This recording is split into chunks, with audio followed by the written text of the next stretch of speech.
ನಾನೇನು ಅನ್ಕೊಂಡು ಈ ಸದೇ ಬೇಸಿಗೆಯಲ್ಲಿ ಕರೆಂಟ್ ಕಟ್ಟಿಲ್ಲ, ರೈತರಿಗೆ ಮತ್ತು ಗ್ರಾಹಕರಿಗೆಲ್ಲ ಸಮರ್ಪಕ ಕರೆಂಟ್ ಕೊಡ್ತೀವಿ ಅಂತ ಹೇಳಿದ್ದಾರೆ. ನಾನು ಅದು ನಂಬಿದ್ದೀನಿ.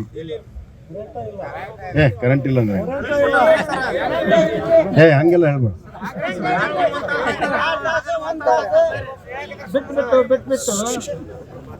ಹಂಗಾಗಲ್ಲ. ಈಗ ಕರೆಕ್ಟಾಗಿ ವಿಷಯ ಹೇಳಿದ್ರೆ ಅದು ಹೆಂಗೆ ಸರಿಪಡಿಸ್ಬೇಕು ಮಾಡ್ಸೋಣ. ಕರೆಂಟೇ ಇಲ್ಲ ಅಂತಂದ್ರೆ ಹೆಂಗದ? ಹಂಗೆಲ್ಲ ಹೇಳ್ಬಾರ್ದು. ಅದು ಯಾವಾಗ ಕೊಡ್ತಾರ, ಎಷ್ಟು ತಾಸು ಕೊಡಾಕತ್ತಾರ, ಯಾವಾಗ ಕೊಡಬೇಕು ಹೇಳ್ತೇನೆ ಕೇಳಿಲ್ಲ. ಒಂದೇ ನಿಮಿಷ. ನಾನೇನು ರೈತರ ಹತ್ರ ಮುಕ್ತವಾಗಿ ಚರ್ಚೆ ಮಾಡಕ್ಕೆ ನಮ್ಗೇನು ತೊಂದರೆ ಇಲ್ಲ. ಕೆಲವು ಕಡೆ ಏನಾಯ್ತು ಗೊತ್ತಾ, ಮೊದಲು ರಾತ್ರಿಗೆ ಕೊಡ್ತಿದ್ರು, ನಮ್ಗೆ ಹಗಲತ್ ಕೊಡ್ರಿ ಅಂತಂದು.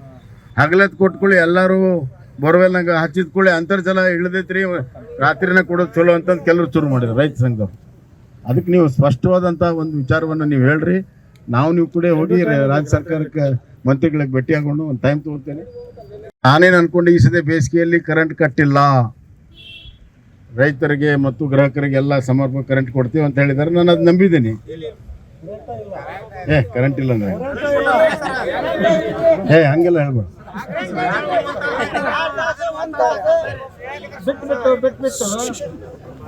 ಹಂಗಾಗಲ್ಲ. ಈಗ ಕರೆಕ್ಟಾಗಿ ವಿಷಯ ಹೇಳಿದ್ರೆ ಅದು ಹೆಂಗೆ ಸರಿಪಡಿಸ್ಬೇಕು ಮಾಡ್ಸೋಣ. ಕರೆಂಟೇ ಇಲ್ಲ ಅಂತಂದ್ರೆ ಹೆಂಗದ? ಹಂಗೆಲ್ಲ ಹೇಳ್ಬಾರ್ದು. ಅದು ಯಾವಾಗ ಕೊಡ್ತಾರ, ಎಷ್ಟು ತಾಸು ಕೊಡಾಕತ್ತಾರ, ಯಾವಾಗ ಕೊಡಬೇಕು ಹೇಳ್ತೇನೆ ಕೇಳಿಲ್ಲ. ಒಂದೇ ನಿಮಿಷ. ನಾನೇನು ರೈತರ ಹತ್ರ ಮುಕ್ತವಾಗಿ ಚರ್ಚೆ ಮಾಡಕ್ಕೆ ನಮ್ಗೇನು ತೊಂದರೆ ಇಲ್ಲ.